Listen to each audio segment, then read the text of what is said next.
Esto es Literatura e Historia, un ciclo de charlas para pensar los cruces entre la ficción literaria y los acontecimientos de nuestro pasado nacional.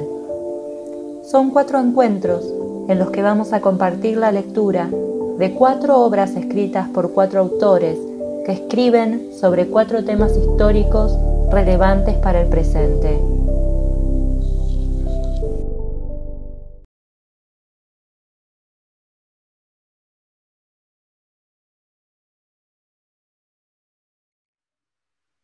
Bueno, hola a todos, todas, a todes, vamos a ser inclusives.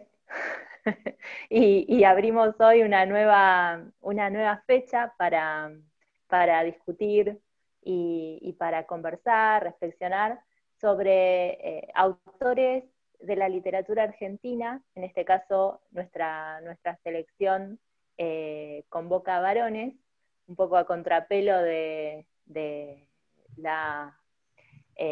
la ola verde que celebramos. Pero estamos hoy en esta cita virtual para hablar de David Viñas y para hablar de 2 de sus obras. Una es En la Semana Trágica, la otra es Los Dueños de la Tierra, pero son excusas estas obras en realidad para conversar un poco sobre su forma de producir literatura, su forma de reelaborar hechos históricos, que son las temáticas de este ciclo de encuentros. Así que les damos muy afectuosamente y con mucha alegría la bienvenida hoy, y le doy la bienvenida también a Gaby, que me acompaña. Hola Magda, ¿cómo estás? Gracias de nuevo por invitarme, y nada menos que para hablar de David Viñas, que bueno, es una persona muy importante en la literatura argentina y sobre todo en la formación mía desde ya, y creo que tuya también, y de muchos de los que se dedican a la literatura.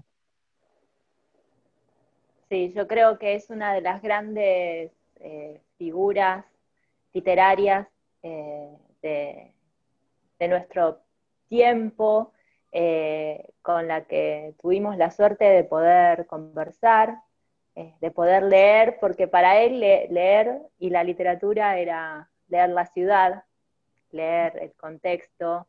Entonces era muy increíble conversar, escucharlo en las clases y después también leerlo en sus novelas. Una figura increíble. No. Esta va a ser un encuentro de adjetivos, me parece, pero espero que no, espero que le demos un poco más de contenido.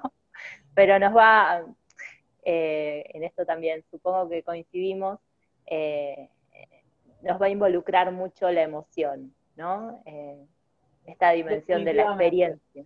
Así que bueno, podemos acompañarlo con una copita de vino, como el otro día. Podemos eh, seguir con otras también, eh, con otras estrategias, ¿no? Que vayan mechando esa emoción con un poco de análisis. Sí. Bueno, para hoy habíamos pensado, siguiendo esta propuesta del ciclo, tomar algunas novelas que retomaran momentos históricos. La vez pasada hablamos de Andrés Rivera y La Revolución es un sueño eterno, y hoy nos convocaba fundamentalmente En la Semana Trágica de David. De todas maneras, hablar de David, hablar de sus novelas y hablar de su crítica es hablar de historia. Está todo eh, muy, muy interconectado, porque no había manera para él de leer la literatura si no era entendiéndola como, como una actividad social, como parte de la política, de la producción, que así era su lectura y así era su literatura. Así que muy arbitrariamente creo que nos decidimos por ubicar, o por seleccionar, mejor dicho, estas novelas, como vos decías, Los Dueños de la Tierra y En la Semana Trágica, que focalizan el periodo del irigoyenismo. Que bueno, que ahí Exactamente. también vemos como la cuestión autobiográfica aparece en la novelística, con, ¿no? Esos periodos que quedan fijos, pero también en el momento en que se produce, que los vuelven a leer, algo más o menos de lo que habíamos hablado la vez pasada también.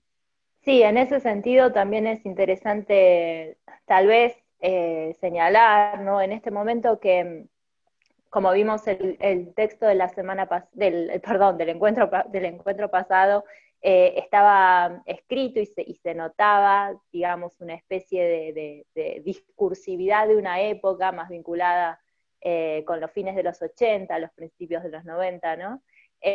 Y esta literatura tal vez nos lleva a otro modo de construcción más vinculado con la literatura bueno, de los 70, 60. Eso, eso vos coincidís conmigo que hay también además de una notable marca de autor, que después vamos a ir profundizando, también algún rasgo de época. Y sí, eso es indiscutible. Estas novelas fueron escritas, Los dueños de la tierra es del 57, ¿no? 56, 57, y en La semana trágica es del 66. Así que estamos en un momento, digamos, en los 60, que también hay que entenderlo con todo la cuestión de los procedimientos literarios. Estábamos ahí del boom. David es uno de los autores que no ingresó al boom, que fue muy crítico también del boom de la literatura latinoamericana, y bueno, en qué posición quedó él, en qué posición quedaron ciertos autores respecto de ese fenómeno que fue el boom de la literatura latinoamericana, entendido también, y pienso en el libro colectivo que sacaron con Rama, Más allá del boom, literatura y mercado, y también con todo lo que implicó la Revolución Cubana para cierto tipo de producción literaria, sobre todo en los 60. Entonces, estos textos hay que situarlos ahí. Bueno, de hecho, David fue ganador del premio Casa de las Américas también. No por estas novelas, pero sí, sí lo ganó. Entonces, es imposible comprender esta producción si no la situamos en contexto. Sí, sin hablar. Y yo también lo pensaba por por un modo de construir el relato vinculado también a cierta eh, falta. La vez pasada veíamos este trabajo con los documentos, con las fuentes, eh, pero si uno va un poco minuciosamente en estos textos, las fuentes ingresan, pero ingresan de una manera diferente, y generan eh, una especie de juxtaposición. No sé si aparecen crónicas, recortes periodísticos, Sí. como una especie de búsqueda de antisubjetividad que construye subjetividad. No, lo estoy pensando acá con vos y también lo pongo A discusión. a discusión. Sí, En sí. la semana trágica lo que sí aparecen son todos los titulares de los grandes diarios, como van relatando. Me parece que quizás convendría recordar un poquitito el argumento. Sí, ¿Qué fue la semana trágica? La semana trágica fue en enero de 1919, cuando, a raíz de una huelga que hacen los obreros en los talleres Bacena, va escalando el conflicto, que pedían cosas tan locas como la reducción de la jornada laboral de 11 horas a 8, que le cualquiera. respetaran el descanso dominical, que se tomara en cuenta que el poder adquisitivo del salario había bajado un 50%, No, no es esas desubicado. cosas locas que se les ocurren pedir a los obreros, sobre todo. Bueno, empezó esta protesta fue escalando, no era el único conflicto obrero que había otras empresas también que tenían huelgas, y la solidaridad de los obreros hizo que se llegara a una huelga general, y eso provocó, estamos en el irigoyenismo, recordemos que Irigoyen asume en 1916, y esto es 1919, y ahí en esa pugna por los intereses empresariales, los medios, iba a decir rechazo. Bueno, sí, ¿no? Y además el tejido social, ¿no? Se ven claramente los distintos espacios de la ciudad y un poco al otro lado del riachuelo, ¿no? exactamente, o sea, el discurso conservador por un lado, estos representantes de la clase media, la política de Irigoyen, que al principio trató de ser un poco más contemplativa, pero sin embargo fue muy represiva con estas manifestaciones, que son los dos hechos que se narran: la Semana Trágica, sí. con la huelga de los talleres de Acena, y en la Patagonia, no, Los Dueños de la Tierra, son los conflictos en la Patagonia en el La 21. Patagonia. Sí. Entonces, bueno. Sí, un poco ahí como para explicar por qué elegimos los dos juntos, ¿no? Queremos ver a través de ellos estos procesos sociales que se dieron a principios del siglo XX, vinculados con los reclamos de los sectores trabajadores, obreros, un poco también influidos, influidos por ciertas prácticas europeas eh, cierto ejercicio de sus derechos laborales, que también se percibía, ¿no?, desde las clases dominantes como una especie de avance de lo que era extranjero, ¿no? Lo alienígena. Tal cual. Bueno, la Revolución Rusa de 1917 era como la gran amenaza en la que todos los proletarios del mundo iban a hacer una revolución, y esa era como, bueno, la amenaza que surgía, y eso se ve claramente en lo que pasó en la Semana Trágica, donde el voto no era el voto de todos los ciudadanos que habitaban, sino que era el voto de los ciudadanos argentinos. Entonces los inmigrantes quedaron estigmatizados, sobre todo los inmigrantes que venían con este tipo de organización sindical, los anarquistas, claro, los que venían con reivindicaciones. Entonces eran el peligro ruso, y judío, ruso y anarquista quedaron prácticamente homologados, y esta respuesta opresiva hacia ese movimiento de la Semana Trágica terminó en un pogrom, porque se fue, que también lo muestra en la novela, en la Semana Trágica, cómo terminó atacándose a los judíos, responsabilizándolos por la situación que se vivía, ¿no? Entonces, sí, todo eso en esta novela aparece, y aparece con un protagonista, que es Camilo Pizarro, que también habla mucho del tejido social, como decías vos al principio, porque, bueno, Pizarro se une a estas guardias blancas, la Liga Patriótica. De hecho aparece Carles ahí mencionado, que eran grupos paramilitares que también reprimían a los trabajadores, y él lo hace, o se deja llevar por su grupo de amigos, pero este personaje está en constante disputa, porque quiere pertenecer a un lugar en el que no es totalmente aceptado. Él está esperando esa admisión al club y nunca lo aceptan. Como una especie de novela aspiracionista, digamos, el personaje aspiracionista de la novela, que es alguien que no forma parte, que está en una especie de sector marginal en la clase social, pero quiere acceder a los privilegios de esa clase dominante, pero siempre está, porque aparte está muy bien representada la violencia, ¿no?, a través de señalar y estigmatizar al que está afuera.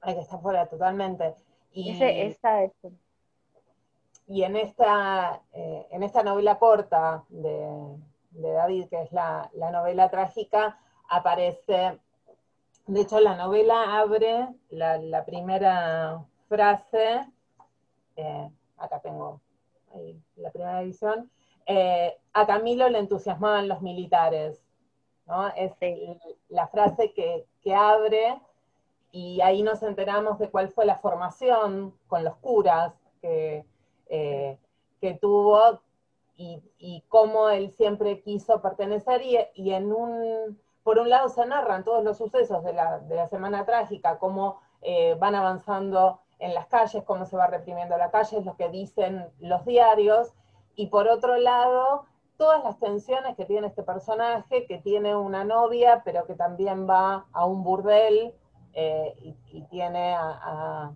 una mujer ahí bueno, que es la que satisface, podríamos decir, las necesidades que no puede satisfacer con su novia en este discurso absolutamente que hoy sería inaceptable, pero bueno, en la novela está la idea de la virilidad, de la violencia que se ejerce, y cómo se relaciona también con otro personaje que aparece en la novela, que es un travesti, ¿no? sí. Y cómo toda la tensión de ese pertenecer y no pertenecer sexual también construye los conflictos de este personaje.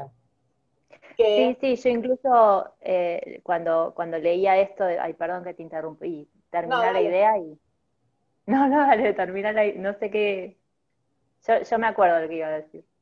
No, iba a spoilear el final, porque iba a decir que en Ah, realidad este conflicto que él ve cuando descubre que el hermano de su novia, que este personaje con el que él, eh, al que él le ve algo raro, ¿no? O algo cuestionable, qué sé yo, y lo encuentra vestido de mujer, este personaje le dice que es mejor, es preferible ser travesti y no ser un guacho, como es el que su apellido es un apellido de casualidad. Entonces ahí vemos de nuevo todas las tensiones de este entramado social, y cómo él accede a esa fuerza represiva, dice, bueno, sí, voy a defender de los que se quieren meter en nuestra sociedad, claro, también sí, como respuesta a ese no poder pertenecer de él. claro. Ahora sí que iba. Sí, no, lo que yo quería agregar respecto de esta construcción de los personajes y del personaje en particular de Camilo, eh, la construcción a partir de las relaciones y los intercambios que tiene con los otros personajes y cómo se van conformando tipos de figuras. Eh, y también el rol protagónico de la prostituta, tal vez sí con cierta idealización, eh, pero en una especie de nivel simbólico, lo que yo veo ahí en esa tensión entre la novia y la prostituta es ese, eh, con la prostituta conversa, es, conversa de una manera que no puede hacerlo con su novia, en el sentido de que establece una relación de pares que no está presente cuando él conversa con su novia, como toda el protocolo social funciona en torno de la relación con la novia, a diferencia de la relación con la prostituta. Y si bien puede ser muy polémico, ¿no? Esta caracterización, y sin duda se podrían analizar un sinfín de violencias que me parece que están ahí representadas con una intención también de mostrar.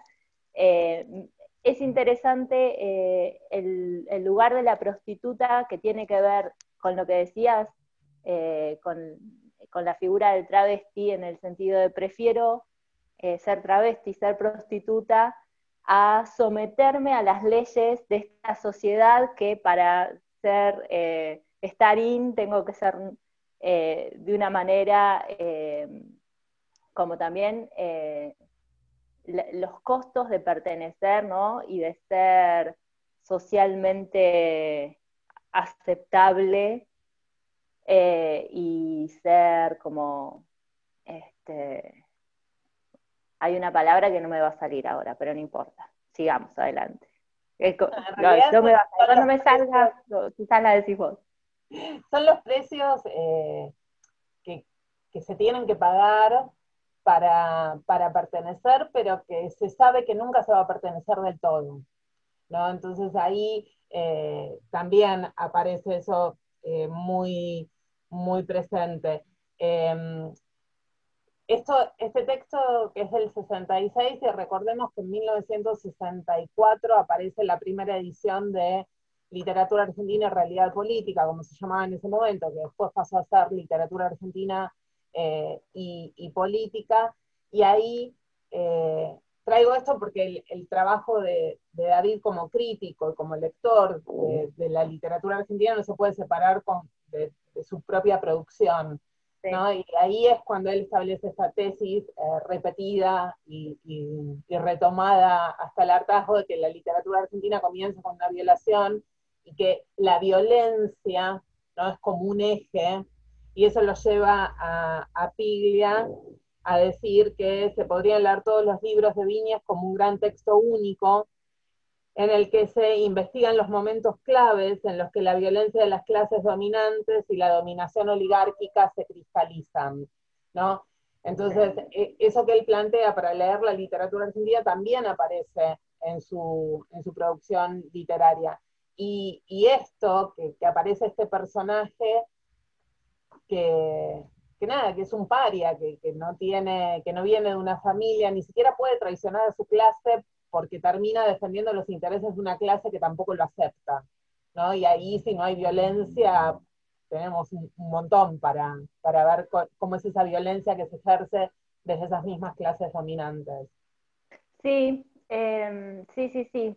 Pero yo lo que sentía mientras leía, siempre que lo releo, es esta reivindicación del espacio, o sea, de la figura social que se constituye a sí misma en las antípodas de estar adentro, ¿no? Como si en ese lugar en el que, no sé, como una especie de existencialismo, ¿no? También, como no, es ahí donde están las no apariencias, y si bien hay violencias y tensión, son más eh,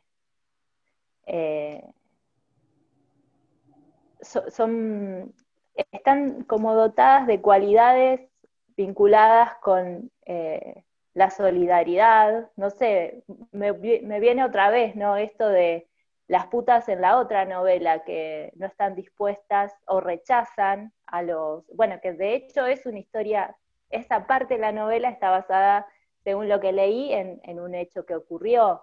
Las putas del burdel no estuvieron dispuestas a aceptar a los fusiladores de los obreros, porque les resultaba como si hubiese una especie de cuestión ética en el estar afuera que fuese muy importante.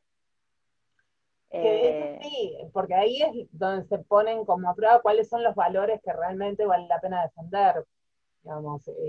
Tal cual.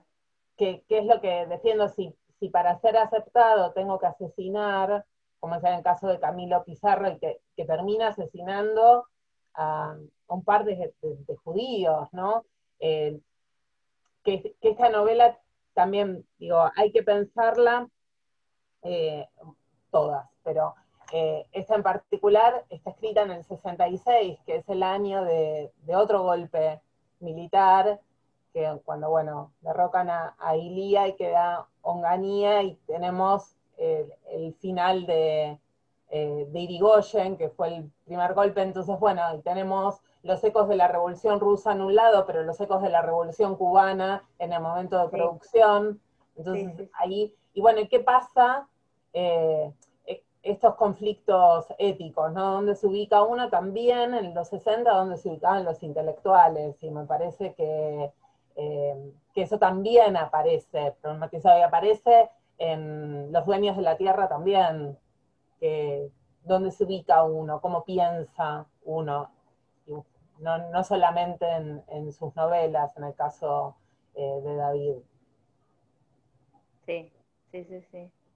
Bueno, yo te digo que tengo porque esto también, esto dónde se ubica uno también tiene que ver con algunas cuestiones un poco arbitrarias de de la biografía de cualquiera, ¿no? Y eh, bueno, los barrios que uno ha habitado, en donde se ha criado, yo justo tengo una edición en la Semana Trágica, que es Sí. del Centro Cultural de la Sí, Cooperación, no, el Instituto Movilizador de Fondos Cooperativos, y la dedicatoria es a una tal GGC. sí, GGC, bueno, no se ve, no importa, pero que obviamente es Gabriela García Cedro, sí, la y a su conozco. barrio, y a su barrio de Boedo, ¿no? Esta antigua versión, porque es una reedición. Y, y también me interesa esto de los espacios en la ciudad, que creo que lo hablamos. Los Sí, espacios para él eran muy importantes. Siempre uno, bueno, tiene esta especie de su propia figura como autor y como intelectual, de recorrer la ciudad, la calle Corrientes, analizar los espacios de la ciudad, y un poco la, eso se ve en las dos novelas, pero en especial en La Semana Trágica, ¿no? Que ocurre en Buenos la Aires. ciudad es un protagonista, es un personaje más. Está, aparece en las calles delimitadas, aparece esa marcha que se hace de Petirí, Santo Domingo, hasta Cochabamba y La Rioja, y aparece en las calles y la ciudad habitada, ¿no? La ciudad convulsionada, aparece permanentemente. Pensar, qué sé yo, las discusiones o las charlas con Viñas es pensar la calle Corrientes, es la misma mesa en ese antiguo bar La Paz antes de que lo modernizaran tanto. Bueno, ahora en épocas de pandemia es como que no podemos recordar ni recorrer esos lugares como antes, pero la presencia de la ciudad eh, como la materialidad de la historia también. Yo me acuerdo la anécdota cuando yo era estudiante, estudié con David allá a fines de los 90 y estaba preparando mi final y fui al instituto y yo nunca le había hablado ni siquiera en las clases, y él estaba en su despacho en el Instituto de Literatura Argentina, en la calle 25 de Mayo del 200, y hablamos del tema que iba a ser, y lo que me dijo fue, venga, venga, acompáñeme, me sacó al balcón y me mostró toda la ciudad, el edificio de la Bolsa, cómo se veía, cómo se pensaba, es decir, que la ciudad era importante como eso, como materialidad y como anclaje para pensar el presente y para pensar la historia, leer la ciudad, leer los edificios, leer los recorridos, qué pasa en la ciudad, ahí se siente como el pulso de la historia también. Sí, sí, sí, sí. Sí, y eso también a mí me resulta muy conmovedor, eh, porque van quedando como fotografías y imágenes de distintos momentos de la ciudad, eh, y, y, y que en el presente también van reverberando en las distintas personas que siguen actuando sobre esa ciudad, y está muy interesante analizar estos textos, también para pensar las disputas en la ciudad hoy, incluso también, porque acá la disputa tal vez era dentro de la ciudad, y también un poco hacia Avellaneda, ¿no? Esta conquista del territorio más allá del riachuelo, con su fábrica, su industrialización, ahí estaba, digamos, localizado todo como el polo industrial. Eh, y hoy también siempre tenemos esta tendencia a ver la historia de la nación a partir de las disputas que se producen en el centro, ¿no? No podemos salirnos de esa especie de karma. Y también, y esto tal vez no es tanto Viñas, pero sí, cuando pensamos en la semana, en los dueños de la tierra, nos trasladamos a la Patagonia, pero quienes están actuando allá son emisarios del poder central de Buenos Aires. Y eso también lo vimos la vez pasada con... Claro, el abogado que viaja, el fiscal. Ahí tenemos de nuevo la cuestión autobiográfica en David, que es su padre, el que viaja Claro. a Patagonia a ver el conflicto de los obreros ahí. Y fueron como también hacerse cargo de estos puntos tan flojos, podríamos decir, de la política del radicalismo en esos momentos, como terminan siendo tan represivos con los obreros cuando se suponía que venían a cambiar un poco esas políticas. Pero por eso digo, es una relectura en momentos donde también había la política de Onganía también fue una modernización de un Estado absolutamente burocrático que impone un nuevo orden y que necesita, el peligro ya no era el peligro de la Revolución Rusa, pero sí eran los comunistas cubanos y todo lo que traían. Entonces, eso sí, pero me fui un poco. Vos hablabas de estos emisarios que van al interior, pero sí como desde el centro siempre se toman las decisiones. Sí, también en una de los interrogantes que muchas veces me hago, esta cuestión del sistema político representativo, del nivel acotado de poder que muchas veces se construye a través digamos, de poderes democráticos y de institucionalidades. Cuando hay un poder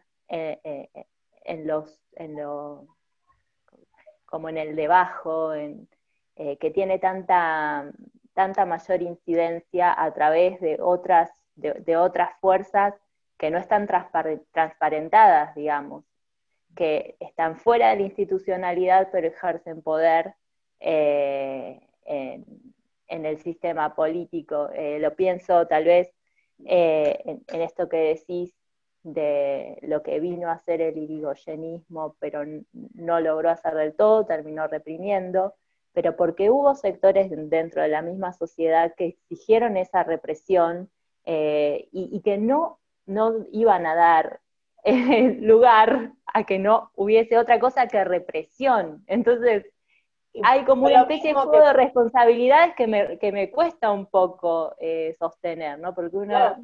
Fue lo mismo que pasó durante el gobierno de Ilía, ¿no? Una clase media que también estaba pidiendo más...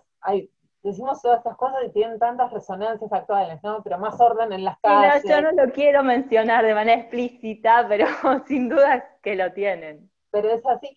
Bueno, y de hecho, si pensamos en la última novela de David, que fue bastante poco reconocida, me parece, porque ya estaba cerca de los 80 años cuando la escribe y la edita, que es Tartabul, o Los últimos argentinos del siglo XX, que es una relectura de nuevo de toda la historia del siglo y fundamentalmente de los 90 y de su cuestionamiento con dónde se ubica un intelectual, si se puede ser crítico asumiendo responsabilidades del poder, ¿no? Bueno, ¿dónde queda eso? Pensemos que la cercanía del grupo de Contorno a Frondizi, bueno, Viñas no aceptó un cargo en ese momento, pero los intelectuales de Contorno, la revista que él y su hermano habían fundado, aceptaron y se sintieron traicionados por la política de Frondizi, bueno, todo eso que va sumando, sumando, sumando a lo largo del siglo XX y en la época del menemismo, ya en los 90, es una de las cosas que aparece en Tartaúl, que la escribe en los 2000. ¿Sí? Sí. Entonces, ahí hay, hay como una apuesta en la obra literaria de todos los cuestionamientos que se hizo incluso para hacer toda su obra crítica. Y desde una estética muy innovadora también para un escritor que muchas veces es tachado como de realista con todas las comillas, porque tiene una carga peyorativa en ese caso. Yo no creo que el realismo tenga que ser necesariamente peyorativo, pero que como que bueno, siempre decía lo mismo, siempre escribía lo mismo, siempre trabajaba lo mismo, y sin embargo hay un montón de procedimientos innovadores en Tartabull, aunque los temas que trate y los interrogantes que hagan sean siempre los mismos. Sí. Bueno, esa nos queda para un futuro encuentro, la de Tartaúl. Tartabull, que es Creo que es una de las más inquietantes, tal vez. Yo creo en parte que mucha gente habla, ¿no? De Viñas, eh, pero no sé cuántos de los que hablan de Viñas realmente se sentaron a leer Viñas de página 1 a página última, porque tiene una tensión dramática, sostiene una tensión dramática en el texto, que uno no puede más que involucrar su propio cuerpo. Y que bueno, él también hablaba, ¿no? Esto de la corporalidad. O no sé si se dice así, no importa, pero digo, del cuerpo involucrado en el proceso de la lectura, en el proceso de la escritura. Y o sea que no admite una especie de lectura superficial. Cuando uno lee Viñas, transforma no sé, su nivel hasta hormonal, de violencia, todo, se movilizan cosas en el cuerpo. Y, y eso también es muy interesante porque lograba producir una crítica muy, muy precisa de los procesos y al mismo tiempo producir eh, este involucramiento. Y hay una de las partes de Los Dueños de la Tierra, un fragmento muy increíble, que es cuando persiguen al indio Caliqueo hacia el final de la... que también eso es un procedimiento que me gustaría que conversemos acá, porque a mí los procedimientos me encantan, y en Viñas está siempre una especie de voz que eh, que va metiéndose un poco como en la conciencia de cómo percibe cada personaje lo que está sucediendo. Y ese fragmento en que el indio tiene que escaparse de este grupo de militares que están persiguiéndolo para fusilarlo, empieza a generar una especie de ritmo de mucho vértigo. Y entre el vértigo y que él se va como mezclando entre la vegetación para desaparecer, buscando las sombras para que no lo vean, también va convirtiéndose en distintos animales que están huyendo. Y bueno, no sé, a mí me encanta muchísimo esa parte, la quería compartir con vos para ver qué es lo que te parece, y como además una de... lee aunque sea un fragmentito y que se entienda un Dale, poco más, porque si no, yo sé de qué estás hablando, pero no va a bueno, quedar. acá empieza, acá voy a ver cómo me sale leerla. Y el Dale. indio Caliqueo corría. Se había agachado 3, 4, 6 veces, detrás de de esas enormes piedras, de unas matas, y después el campo. Había sentido los gritos y el ronquido del camión, y siguió corriendo. Por lo oscuro, se recomendaba mentalmente, en medio de la confusión de la carrera. Por lo oscuro, a un costado quedaba el lago, suave, luminoso, pero ahí no se podía pasar. De otro lado, del otro lado, esa montaña áspera lo mutilaba. Por lo oscuro, pasó una liebre, y él pegó un respingo, y después sintió ese chorro de luz como algo frío, implacable, y se volcó a la derecha, por lo oscuro. Oyó las órdenes. ¡Tirá, hombre, tirá! Y los disparos. 3, 4 rebotes, por lo oscuro. Gambeteó entre unas matas, se agazapó un momento, pero advirtió que el camión no seguía corriendo. Lo esperaban, lo acechaban, estaban atentos a que saltara de nuevo, y él no podía correr como hubiera querido por esas manos atadas. A la espalda y la faja que se le iba aflojando. A unos pasos había una de esas piedras gigantescas, y allí se arrastró culebreando. Respiró. Algo de aire se le metió en el cuerpo, y ese cielo cóncavo sobre su cabeza. Hasta podría sacarse eso que le agarrotaba las manos, pero de nuevo el chorro de luz blanca le dio en la cara. ¡Allí está! Oyó claramente que gritaban, y sigue así. Pero bueno, eh,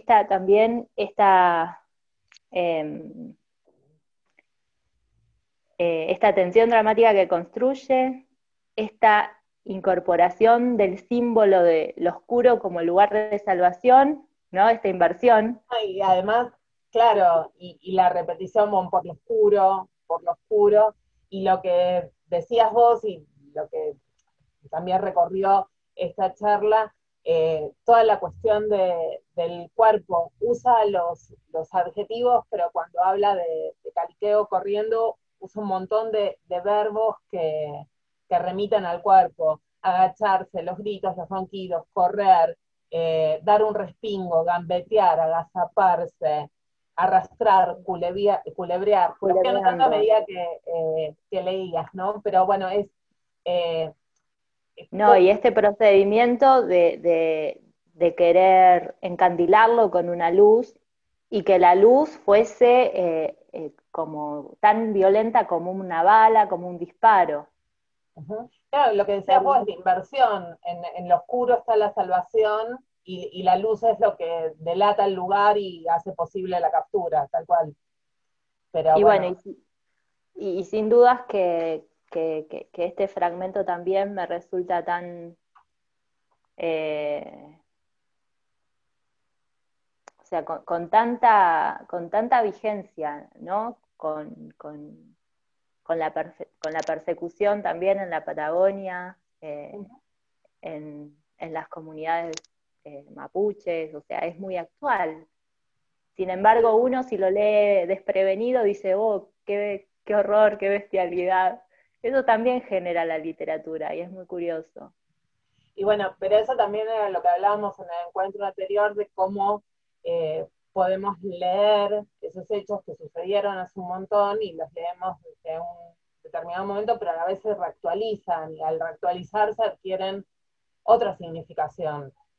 Cuando se está hablando de la represión en la Semana Trágica, no se está hablando solamente de la represión durante la Semana Trágica, ¿no? Y para el momento de producción de esa novela había eh, ciertos enemigos, podríamos decir, ciertos peligros, y nosotros que lo leemos desde el siglo XXI también encontramos resonancias, y si hay algo que nos enseñó eh, Viñas a todos los que estudiamos con él, los que estudiamos, no como decís vos, los que lo repiten, pero los que participamos activamente de esas clases y de las lecturas, de los que proponía, era pensar en series, ¿no? Y establecer series que nos permitan entender el presente, no sé, las modernizaciones, bueno, el 80, los 30, los 90, bueno, ¿qué pasa también con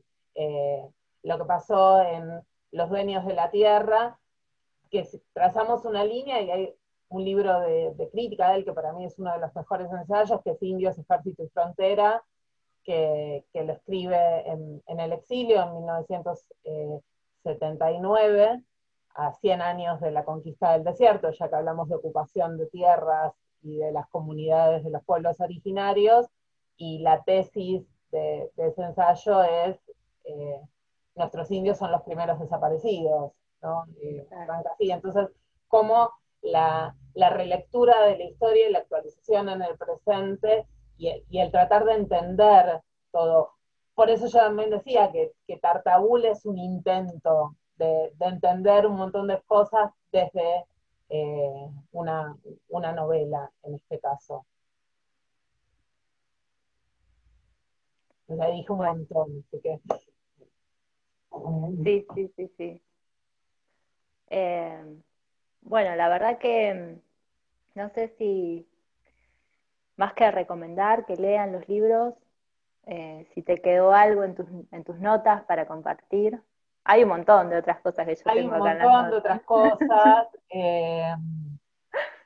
Qué sé yo, a mí siempre me gustó mucho la, la idea de David de pensar la literatura como conjuro, como venganza, ¿no? Como, eso lo decía siempre, y cuando yo, me pongo a escribir, eh, también eso resuena, bueno, ¿qué hace uno con la literatura? Y a vos también te debe pasar, y leía La Semana Trágica y leía Este padre los talé y me acordaba del padre los taló de David, y cómo esos personajes no son los personajes reales, sino que son, con todas las mediaciones del caso, lo que permite que la literatura actúe como ese conjuro, y como esa venganza, ¿no? Eh, Eso, una de las cosas que me toca de cerca, porque David siempre decía, bueno, poner a escribir, y el tema de promover también la producción creativa de la gente que lo rodeaba y la gente que él creía que lo podía hacer. Otra de las cosas que recuerdo de David y que me pregunto, que yo en el café, en La Paz, siempre estaba La Nación, Página 12, y El País, y eran los tres diarios que leía para enterarse más o menos de lo que pasaba. No sé qué podría leer hoy, en época de redes sociales, alguien que no aceptó ni un televisor en su casa, eh, pero bueno, ¿qué habría hecho? Pero sí, eh, esa capacidad de, de lectura de todo, de lectura de la ciudad, de lectura de los libros, de lectura de los diarios, y muchas veces hizo afirmaciones que parecían de ciencia ficción y que en realidad no era ciencia ficción, era de una lectura muy crítica del momento. Entonces cuando uno dice, ay no, pero mirá, Viñas dijo que Bergoglio iba a ser papa, y tiempo después de su muerte sucedió, bueno, no estaba tirando cualquier cosa, estaba haciendo una lectura a nivel mucho más amplio, que eso a mí me parece que es maravilloso nada, por lo que enseñó, por la calidad del lector, digamos. Entonces eso, eh, qué sé yo, al día de hoy puedo decir que extraño muchísimo las charlas, porque me encantaría saber y discutir y ver qué pasa en este convulsionado 2020 que nos toca vivir. Eh, Podríamos hablar tardes y tardes, pero no es el caso. Lo mejor que pueden hacer es Leer los libros, leerlo. leerlos, sí. Hay un montón para leer, están las obras de teatro, están las novelas, están los ensayos, están las entrevistas, siempre con un ademán provocador, si me apuran, Walsh es mejor que Borges, y lo digo a propósito porque, bueno, Walsh es otro de los que trataremos en Ah, algún sí, sí, encuentro. nos Eh, viene, nos viene ahí bien. Nos viene bien, viste que hay que hacer todas estas autopromociones. Entonces, sí, sí, sí. Pero bueno, no, mejor no seguir, me parece que Bueno, no siempre quedan conozcan. abiertos los espacios de comentarios. Este video, cuando esté publicado, va a tener su lugar para que cualquiera que desee nos escriba, nos haga llegar sus apreciaciones, si es que leyeron o no lo leyeron, si es que coinciden o no con nuestra forma de haberlo leído. Ujú. Eh, y bueno, el próximo encuentro nos toca hablar de, de art, también con una crónica y también con un, con un contexto histórico muy particular, ¿no? De violencia, Sí, sí, que es como, bueno, es uno de los ejes, así de que, los ejes del ciclo de encuentros, ni ujú, hablar. así que buenísimo. No, eso, que lo lean, que busquen y que se cuestionen, qué sé yo, eh, está bueno abrir el juego para ver cómo es leído hoy por gente que nunca lo leyó, eso estaría buenísimo leer en los comentarios. Y también para uno que lo haya leído, bueno, ¿qué pasa con esto que decíamos nosotras recién? Si hay coincidencias o hay objeciones, ¿no? Sí, bueno.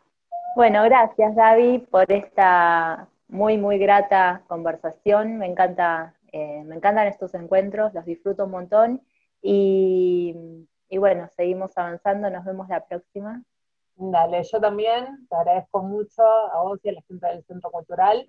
Y bueno, será la próxima y seguiremos así indagando en algunos textos. Así que muchísimas gracias. Hasta la Un próxima. abrazo. Chao. Chao.